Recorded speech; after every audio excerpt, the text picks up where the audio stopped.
My dear friends, last month, Aaron Copland celebrated his 79th birthday, out of which evolved a plethora of toasts, lunches, speeches, tributes, and honors, of which tonight's honor is obviously the grandest. But if all this happens when Aaron is only 79, what volcanoes will erupt when he hits 80 a year from now? Never have we had a composer of his superb lyric and symphonic quality who has been personally so admired, respected, and, let's say it, loved by so many people as has Aaron Copland. He has always had time for everyone, especially the young, and that's the mark of a great man, time for people. And his unmistakable, sharp judge nose, as he once described it, has always been sniffing out new talent in whatever hamlet or continent it might be hiding, to encourage with praise, to nurture with criticism, and to help on its way to public exposure. I know because I was one of them.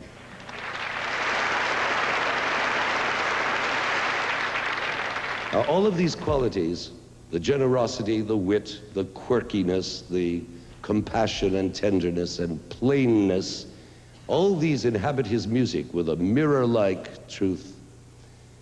But there are other reflections in the music too, reflections of the man he never allows us to see. The music, for example, can have an extraordinary grandeur, an exquisite delicacy, a prophetic severity, a ferocious rage, a sharp bite, a prickly snap, a mystical suspension, a wounding stab, an agonized shriek, none of which corresponds with the Aaron we know, but which come from some deep, mysterious place which he never reveals to us except in his music.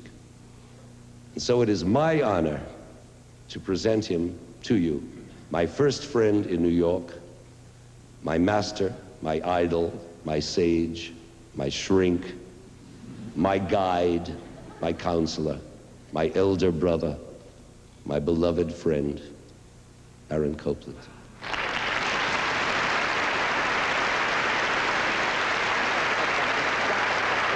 Give it a little more bite. You're playing it too peacefully. Brass at 9. Yatta! Tatta! Very commanding. Hit it.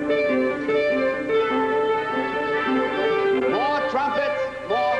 In his stocking feet, he stood 6 foot tall. And this is what he said. He said, "Not only my mind, but my whole physical being vibrates to the stimulus of sound waves produced by instruments, alone or together." Try and give it a jazz quality if you can.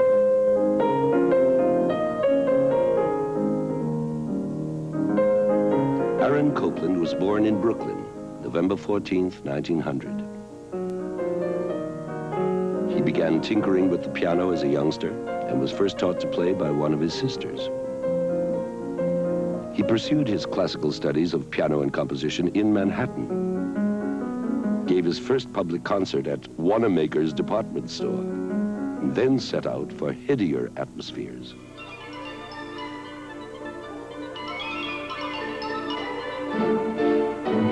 Paris, 1921, new sights, fresh sounds, and the chance to study under that teacher of teachers, Mademoiselle Nadia Boulanger. After 3 years, he got restless for home, to go back and break the shell of his formal training, to speak musically with a distinctive American voice.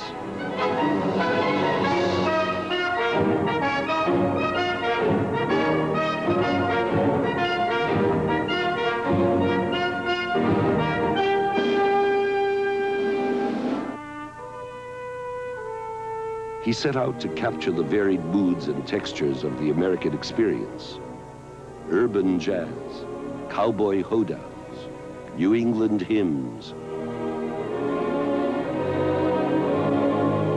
He has been a great and prophet-like composer of symphonic works, piano and chamber music, operas and art songs, and scores for motion pictures, Hollywood and non-Hollywood.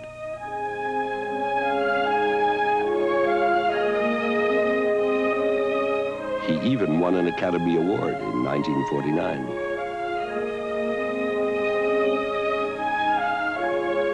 But the music that gave him his greatest sense of fun, as he put it, was for the dance.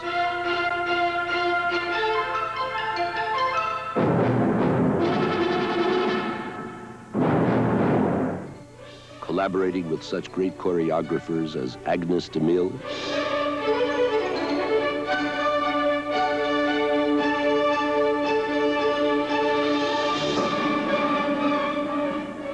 and the supreme Martha Graham.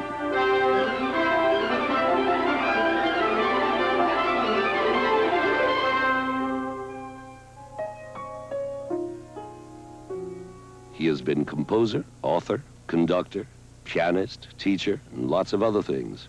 And to quote him, I've loved every minute of it.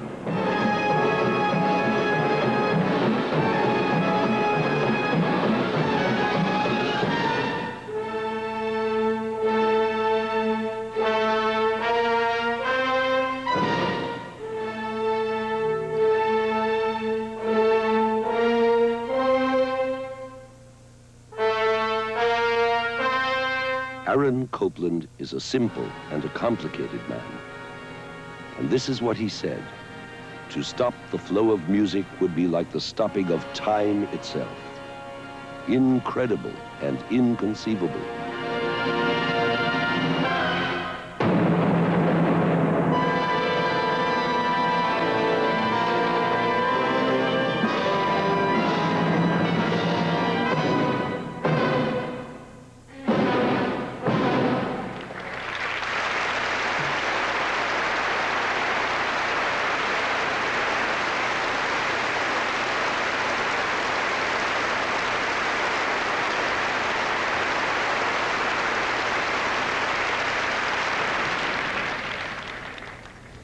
What you have just heard and seen was the ending of the Symphony No. 1 for organ and orchestra, Copland's first serious big symphonic effort. What you are about to hear, and live, will be in his lighter, more popular vein. The first song is an old campaign song called The Dodger, and we thought that the sentiments conveyed in it might be particularly appropriate in this campaigning season. We shall have the added pleasure of hearing Mr. William Warfield.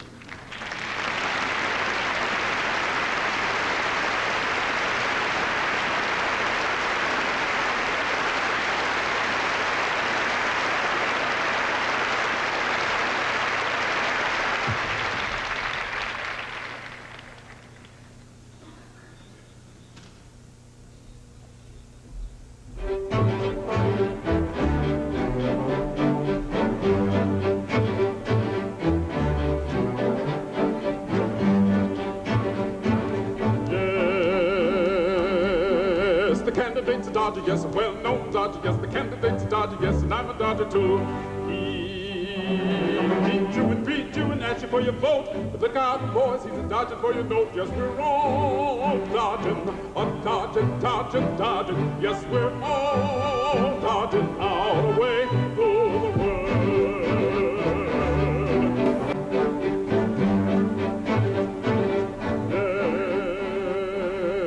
Yes, the preacher, he's a Dodger, yes, a well-known Dodger, yes, the preacher, he's a Dodger, yes, and I'm a Dodger too. He'll preach you the gospel and tell you of your crimes. But look out, boys, he's a dodging for a dime. Yes, we're all dodging, dodging. Yes, we're all dodging our way through the world.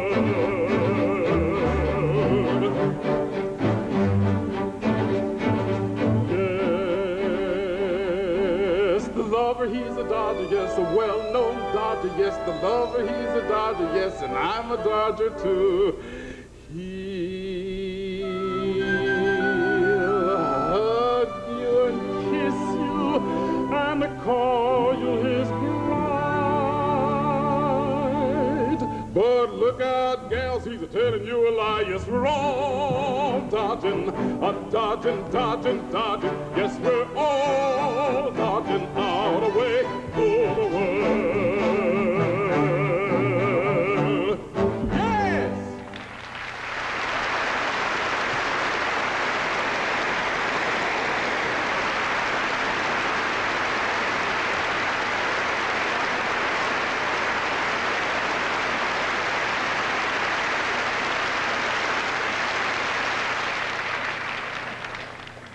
And now, to conclude these Copland festivities, we are very happy to play for you the famous Hoedown from Copland's cowboy ballet called Rodeo.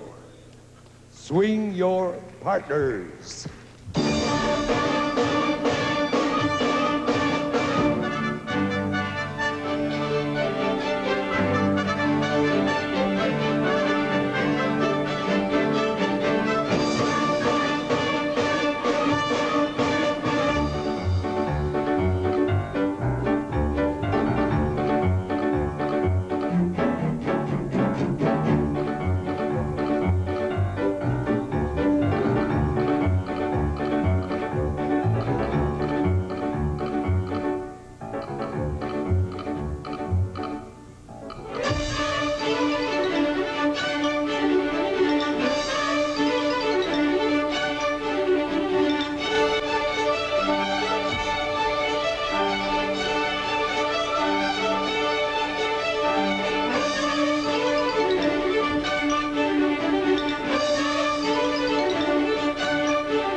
Ladies and gentlemen, Art